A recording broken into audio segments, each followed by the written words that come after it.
इस नामांकन सभा में राजस्थान के मुख्यमंत्री आदरणीय अशोक गहलोत जी, अखिल भारतीय कांग्रेस कमेटी के महासचिव, हमारे राजस्थान के इंचार्ज आदरणीय अजय माकन जी, सम्माननीय सचिन पायलट जी, हाल ही में कल ही गुजरात के प्रभारी बनाए हमारे राजस्थान के स्वास्थ्य मंत्री मेरे बड़े भाई डॉक्टर रघु शर्मा जी, आप यहां पर इंचार्ज मंत्री आदरणीय प्रताप सिंह खाचरियावास जी, आदरणीय गिरिजा व्यास जी पूर्व प्रदेशाध्यक्ष, प्रमोद जैन भाया जी, हमारे आंजना साहब, जाला साहब, तमाम सम्मानित मंच और दूर दूर से पधारे हुए आदरणीय बुजुर्गों, युवा साथियों, माताओं बहनों और मीडिया के साथियों, जैसा सबको पता है कि दुर्घटना घटी, हमारे बीच से हमारा लाडली जनप्रतिनिधि आदरणीय गजेंद्र सिंह जी चले गए, हमें आज उपचुनाव का सामना करना पड़ रहा है।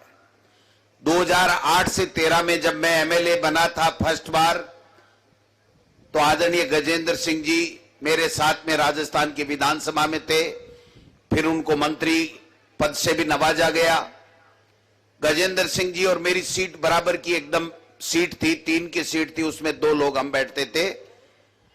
गजेंद्र सिंह जी हमेशा आपके कल्याण के लिए, आपके विकास के लिए, अपने क्षेत्र के लिए, अपने लोगों के लिए हमेशा चिंतित रहते थे, प्रयत्नशील रहते थे, राजस्थान की विधानसभा में अपनी आवाज उठाते थे। माननीय मुख्यमंत्री जी हो चाहे मंत्री हो, तमाम अपने इलाके के लिए हमेशा उन्होंने कोई कोर कसर नहीं छोड़ी। और आपके आशीर्वाद से जब इस बार राजस्थान में दोबारा कांग्रेस की सरकार बनी, उसके बाद से जितने, चाहे कोरोना में ले लीजिए, सड़कों की बात कर लीजिए, पानी की, चिकित्सा की, शिक्षा की, सभी क्षेत्रों में अभूतपूर्व कार्य हुए। और हिंदुस्तान में राजस्थान की सरकार का जो कोरोना मैनेजमेंट था वो नंबर 1 रहा। ये मैं नहीं कह रहा, जनता भी कह रही है और मोदी जी ने भी इस बात को सराहा है। जो विकास के काम बनाजी वापी छोड़ के चले गए, इस दुनिया में नहीं रहे, हम सब की जिम्मेदारी है, सरकार की जिम्मेदारी है कि उनके अधूरे सपनों को पूरा करें। मैं समझता हूं जब से ये सरकार बनी है, हमने हमेशा प्रयास किया है कि किसान के कर्जे हम लोग माफ करें, बेरोजगारों को नौकरियां हम लोग दें, सड़कें बनाएं, पानी की समस्या का समाधान करें, पेंशन दें, बेरोजगारों को रोजगार देने के लिए आपने देखा होगा कि अभी हाल ही में 31,000 टीचर लेने की जो रीट की परीक्षा हुई है, राजस्थान में नहीं हिंदुस्तान में उसको सराहा गया है कि शानदार तरीके से रीट की एग्जाम हुई। लोगों ने आगे बढ़कर के खाना खिलाया, सरकार ने फ्री में आने जाने का व्यवस्था की, लेकिन कुछ लोगों के रोजगार देने से तकलीफ होती है भारतीय जनता पार्टी के। वो कुछ लोग इस प्रकार के प्रोपेगेंडा करने का काम कर रहे हैं कि रीट की परीक्षा दोबारा करा दो, ये करा दो। हमारी सरकार ने, माननीय मुख्यमंत्री जी ने एक ही बात कही कि आप प्रमाण दीजिए, हम एसओजी से जांच करवा रहे हैं, अगर एक भी दोषी व्यक्ति होगा तो पकड़ा जाएगा, उसको सजा मिलेगी। लेकिन हमारे 31,000 घरों में राजस्थान में हम रोशनी करेंगे, हम वो खुशियां लौटाएंगे जिनकी कई सालों से कोरोना के कारण से हम एग्जाम नहीं करवा सके। मैं समझता हूं अभी 29,000 की भर्ती और निकली, आप सबको पता है। व्याख्याता की 6,000 के लगभग की भर्ती निकलने वाली है, 10,000 कंप्यूटर अनुदेशक की भर्ती निकलने वाली है, सेकंड ग्रेड की 10,000 के लगभग भर्तियां अभी इसी महीने में निकलने वाली हैं।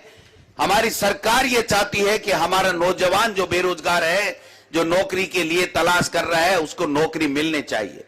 पहली बार राजस्थान में आपने देखा होगा कि पहली बार राजस्थान में सुप्रीम कोर्ट से एसएलबी ली गई, हाई कोर्ट से वापस रिट ली गई और हमारे बेरोजगारों को रोजगार देने का काम हमारी सरकार ने किया है।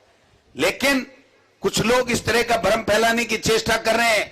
29,000 की भर्ती जल्दी निकलने वाली है और माननीय मुख्यमंत्री जी ने, मैं शिक्षा मंत्रालय का जिम्मेदारी मुझे अभी तक दे रखी है, इन्होंने कहा कि डोटासरा जी, आप यहां के जो बच्चे हैं, हमारे उधर के बच्चे हैं, उनको 3rd ग्रेड के टीचर्स को, और जो टीएसपी और नॉन टीएसपी की बात है उसका भी समाधान हमारी सरकार को करना है।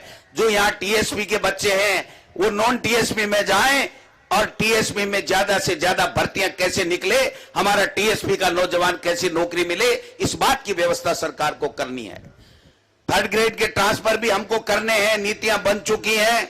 मैं आपसे निवेदन करना चाहता हूं कि चाहे वो शिक्षक वर्ग हो, चाहे यहाँ के नौजवान बेरोजगार हो, चाहे किसान हो, चाहे दूसरे दलित हो, चाहे छोटे व्यापारी हो, सबकी समस्या का समाधान करने का बीड़ा हमारे मुख्यमंत्री जी ने और हमारी सरकार ने उठा रखा है। गजेंद्र सिंह जी को सच्ची श्रद्धांजलि देने के लिए आप सब लोग एकत्रित हुए हो। हम सबको संकल्प लेना पड़ेगा कि आने वाला चुनाव स्वर्गीय चाहे गुलाब सिंह जी सख्ताव साहब हो, चाहे स्वर्गीय गजेंद्र सिंह जी सख्ताव साहब हो, उनको श्रद्धांजलि का चुनाव है। उनको श्रद्धांजलि देकर के हम उन दोनों नेताओं के, महान नेताओं के अधूरे सपनों को पूरा करने का काम करेंगे। आज हम सब लोग आपके बीच में हैं। माननीय मुख्यमंत्री जी हैं, पायलट साहब हैं, अजय माकन साहब दिल्ली से राहुल गांधी जी का संदेश लेकर के आए, और जिस प्रकार से किसान के साथ में उत्तर प्रदेश में जो घटना घटी है, जो दुर्घटना घटाई है, जो अपराध उन्होंने किया है, जो हत्या किसानों की है, मैं समझता हूं इससे बढ़िया कोई मौका नहीं है कि इस मोदी जी और अमित शाह को और योगी जी को बता दीजिए कि देश में किसान के साथ में इस प्रकार से जुल्म होगा तो ये बल्लभ नगर और धारियाबाद के लोग इसको चैलेंज के रूप में लेते हैं और यहां पर कांग्रेस के प्रत्याशी को जिता करके उनको दिल्ली में खुड़का हो जाना चाहिए कि ये चलने वाला नहीं है।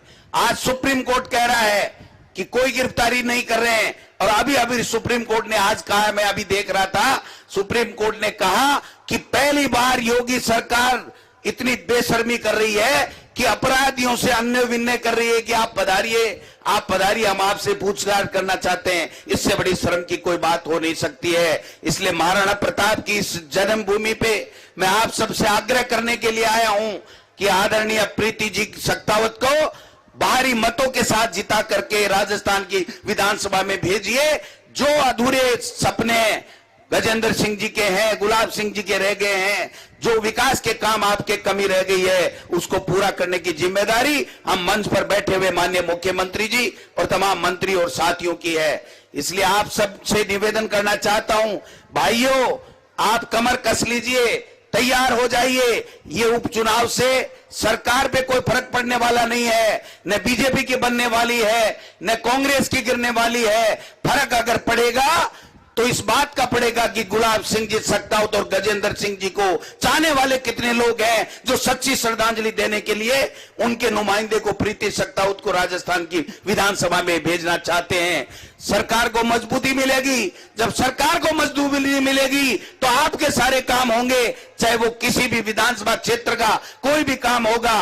और मैं आपको दावे के साथ कह सकता हूं, ये जितने मंत्री संतरी मुख्यमंत्री जी बैठे हैं, बल्लभ नगर में एक भी काम की कमी नहीं रहने देंगे, विकास की गंगा बहेगी। इन्हीं शब्दों के साथ में आप भारी संख्या में आए, कमर कस लीजिए, मुंह तोड़ जवाब दीजिए इस भारतीय जनता पार्टी को। इनकी जो नेक नियति ठीक नहीं है, इनकी किसानों के प्रति जो दोगली नीति है और जिस प्रकार संवैधानिक संस्थाओं को ये लोग खत्म कर रहे हैं, उनको अगर बचाने का काम करना है तो कांग्रेस पार्टी को हाथ के निशान के ऊपर वोट दे करके प्रीति सख्तावत तो भारी मतों से जिता करके, और 2 तारीख को जब रिजल्ट आए तो ढोल नगाड़ों के साथ में पूरे मेवाड़ का मान सम्मान और गौरव बढ़े।